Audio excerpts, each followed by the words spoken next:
Alrighty, so now we're supposed to find all critical points of f and use the first derivative test, also known as sign analysis, to determine the type of extrema, if any.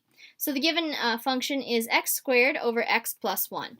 So here we're going to have to use quotient rule to find the first derivative, so in order to find the critical points, right? So f prime of x is going to equal low d high, so we're going to rewrite whatever's on the bottom, and then take the derivative of the top, so d dx of x squared, minus or less high, so what's on top, d low, so d dx of what's on the bottom, so x plus 1, and then all over low squared below, so that would be anything on the bottom, we just square that quantity down there. Okay, so now let's continue simplifying here. So we have f prime of x is equal to x plus 1 times a 2x, and then we're going to subtract an x squared, and then we have the derivative of that is just a 1, and this is all over x plus 1 squared. Okay, so now on the top, what we get is, I'll continue writing this on the next slide, so we have more room there. So f prime of x turns out to be, if we distributed that, well, I'll just rewrite it here. So 2x times x plus 1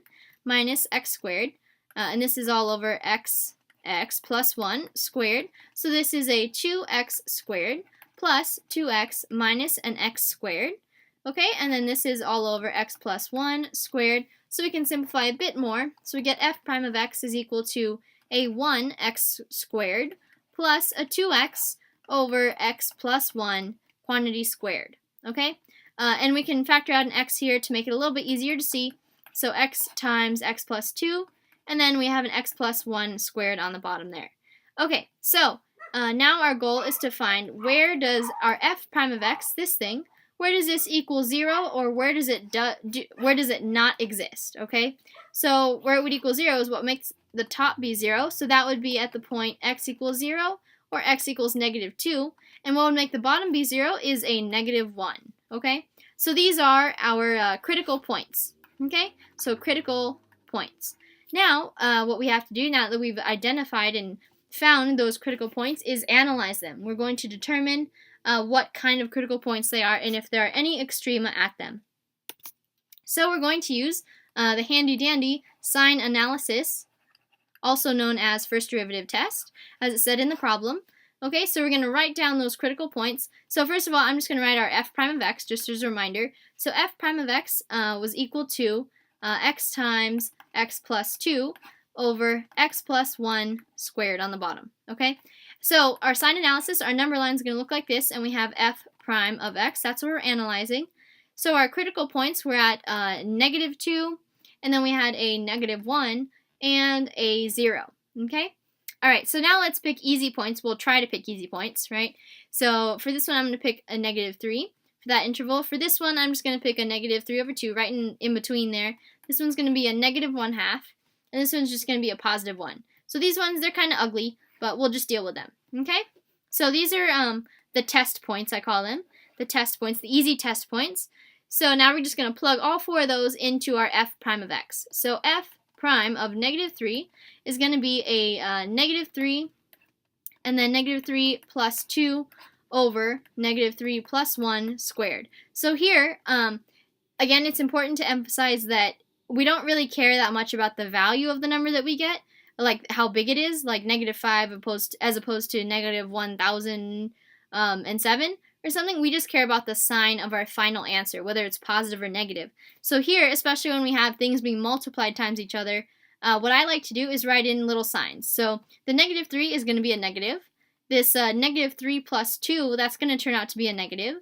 On the bottom, we're going to have a positive number always, right? Because anything squared is positive. So ultimately, we have a positive over a positive, so that's going to turn out to be a positive number. So we can put a plus sign right over that -3. Okay, so let's try the same thing for the next point. So we're going to plug in a -3 over 2. So we'd have a -3 over 2, and then -3 over 2 plus 2 over, and then we have -3 over 2 plus 1 squared. Okay, so again, on the bottom, we're always going to have that positive. The -3 over 2 gets a negative, and this -3 over 2 plus 2 gets a positive. Okay, so we're actually going to end up with a negative value here. So that's a negative. All right, and we'll continue this on the next slide with the other 2 points. So now we have an f prime of x sign analysis that looks like here's our -2, there's our -1, and here's our 0. We picked 1, -1/2, -3/2, which got a negative. And this one's a positive, and that was a -3 we tried. Okay, so now let's try these other points here. So we're going to try -1/2 and 1. So f prime of -1/2 is going to equal -1/2 times -1/2 plus 2 over -1/2 plus 1 squared. So again, on the bottom, we just get a positive number. Up here, we get a negative, and then another positive, so that's going to turn out to be negative overall. So we have a negative sign right above that -1/2. Okay, and then the last one we're going to plug in is a +1. So we have +1, and then +1 plus 2, and then +1 plus 1 squared on the bottom. So this is all going to turn out to be positive. So we have a positive number there. All right, so now we're going to take a look at our number line, handy dandy number line, and see what this tells us. Okay, so let's see what's happening at the critical point of -2. So we have the first derivative, f prime, changing from positive to negative. So that means we're changing from increasing to decreasing, right? So that means we're at a local maximum here, okay? Now, at -1, let's see what's going on. So we have our first derivative changing from decreasing, it goes to 0, and then becomes decreasing again. So nothing happens here. There is no extrema, okay? Because it didn't change sign. So the last one is 0. We changed from decreasing, a negative first derivative, to increasing, positive first derivative. So this is a minimum. Okay? And then that's basically it. So let's write our conclusions on the next slide, what we see here. Okay, so we found that at x equals -2, then we have a local maximum. We always say local because it's definitely anything that you do find, whether like an extrema of some sort, it's always going to be local, and then the decision is whether or not it's global or absolute. But we always just like kind of stay around the local territory. Okay, so that's a local maximum, and we found that at x equals 0, because nothing happened at -1. Remember, that was just kind of like a dud, a dud critical point. But anyway, so at x equals 0, we found a local minimum. Okay, so that's basically it for that problem. Now on to the next.